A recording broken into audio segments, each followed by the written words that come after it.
जय श्री राम जी। आज मैं आपको बताऊंगी कि जाप कितनी प्रकार के होते हैं और कौन से जाप से क्या फल मिलता है और कितना फल मिलता है।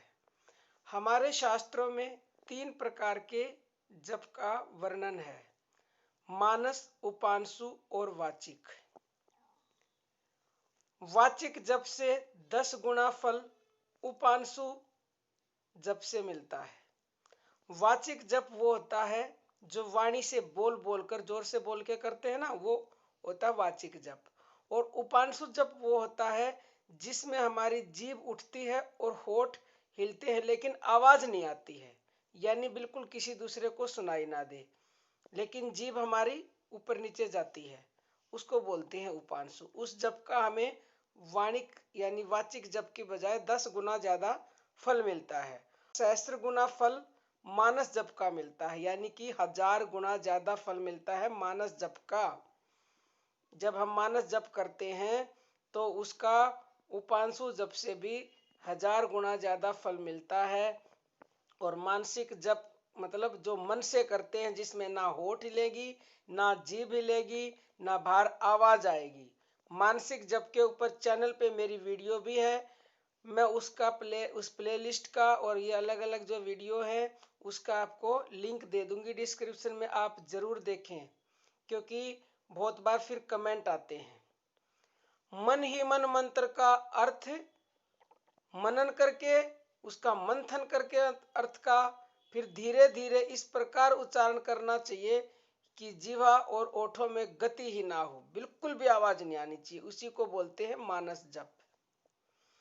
जीभ और होठ को हिलाकर मंत्रों का अर्थ विचार करके, यानी उन जो हम मंत्र बोल रहे हैं उनका मतलब समझते हुए जो उच्चारण किया जाता है और दूसरे को सुनाई नहीं पड़ता, उसको उपांशु जप कहते हैं। ठीक है, ये मैं पहले भी बता चुकी हूँ। और वाणिक जप यानी वाचिक जप, जिसमें होठ भी हलते हैं, जीभ भी हलती है और जिसका उच्चारण दूसरे को सुनाई पड़ता है, उसको बोलते हैं वाचिक जप। और स्पष्ट स्पष्ट समझ सकता है दूसरा कि हम किस मंत्र का जाप कर रहे हैं या किस भगवान के नाम का जाप कर रहे हैं, तो उसी को बोलते हैं वाचिक जप। एक ये प्रश्न ज्यादातर पूछा जाता है आप सबके द्वारा कि भगवान का नाम जप कितना करना चाहिए, कितनी माला का जाप करना चाहिए। तो मैं आज आपको ये बता दूं, जितनी देर आप कर सकते हैं भगवान का नाम जाप उतनी देर करें आप। ये कोई कंपलसरी नहीं है कि आप 108 बार यानी एक माला करें। एक माला करते बहुत अच्छी बात है। एक माला का मतलब ये होता है कि आप भगवान का नाम जप करने बैठे तो आपके हाथ में माला है, तो आप कम से कम 108 बार करेंगे तो एक माला पूरी हो गई आपकी। तो उसमें एक समय की अवधि हो जाती है और मनुष्य को, कई मनुष्य की माला के बिना नहीं कर सकते और कई ऐसे होते हैं कि दिन भर करते रहते हैं। बल्कि मैं तो आपको यही कहूंगी कि अगर माला लेके आप जप कर रहे हैं तो अच्छी बात है, परंतु अगर आप ऐसे नहीं कर रहे तो आपको इसमें डरने की कोई जरूरत नहीं है कि हमारे पास माला नहीं है और हम एक जगह बैठ के भगवान के नाम का जाप नहीं कर रहे तो क्या हमें फल मिलेगा। ऐसे कई बार मेरे पास कमेंट आ चुके हैं कि हम ऐसे जाप करते हैं तो क्या हमें इसका फल मिलेगा, क्या हमारी भक्ति व्यर्थ तो नहीं जा रही।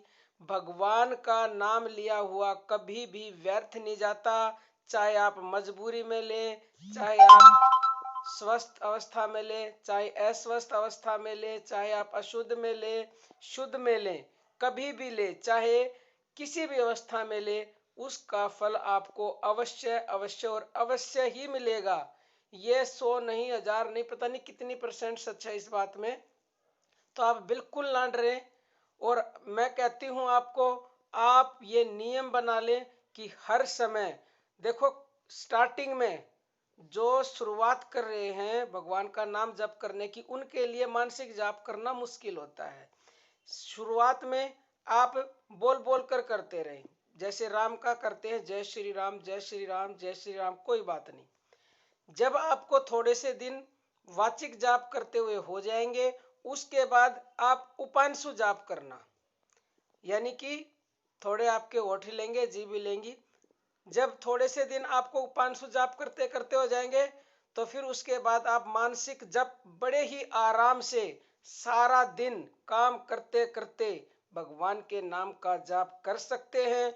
और इससे बढ़िया कोई भी काम नहीं है। आपका जाप भी होगा, आपके काम भी होंगे, आपका समय भी बचेगा और आप भगवान को भी हर पल याद रख सकेंगे। अब इससे बढ़िया कोई बात नहीं है ना। कोई पूछेगा कि भगवान को हर समय कैसे याद रख सकते हैं? ऐसे रख सकते हैं, काम भी बनेंगे और भगवान को भी याद रखेंगे।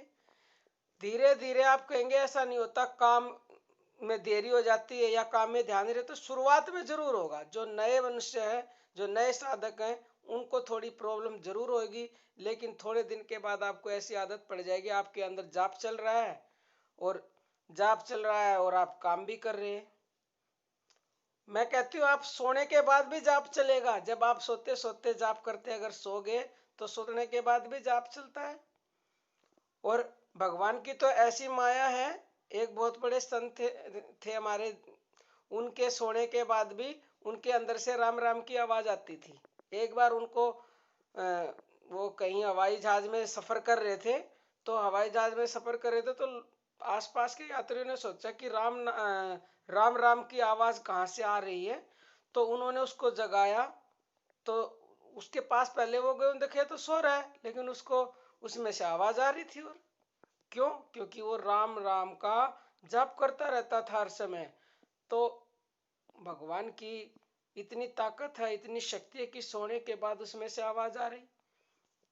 तो आप भी इन जाप में से डरे मत, घबराए मत, उदास मत हो। कभी भी हमें निराश नहीं होना चाहिए। पहले आप वाचिक जाप करें, फिर आप उपांशु करें और फिर मानसिक जाप करें और अपने आप होने लगेगा। सारे काम करते करते उसकी मोहिनी मूर्त को मन में बिठाए रखें और आप जाप करें और आपको फायदा 100% नहीं 1000% होगा। ये मेरा विश्वास है, मेरा भरोसा है। मेरी तो प्रभु ने जिंदगी बदल दी, आपकी जिंदगी भी जरूर जरूर बदलेंगे। जो उस पे विश्वास करता है, जो उसकी शरण हो जाता है, जो उसका जाप करता है, वो उसके लिए अपनी आन बान शान तक की परवाह नहीं करते। आप इस बात को बिल्कुल पक्का समझे, बिल्कुल अपने पल्ले गांठ बांध लें कि भगवान कभी भी हमारे साथ कुछ बुरा ना होने देंगे और ना ही करेंगे। आज के लिए इतना ही। जय सिया राम भक्तों।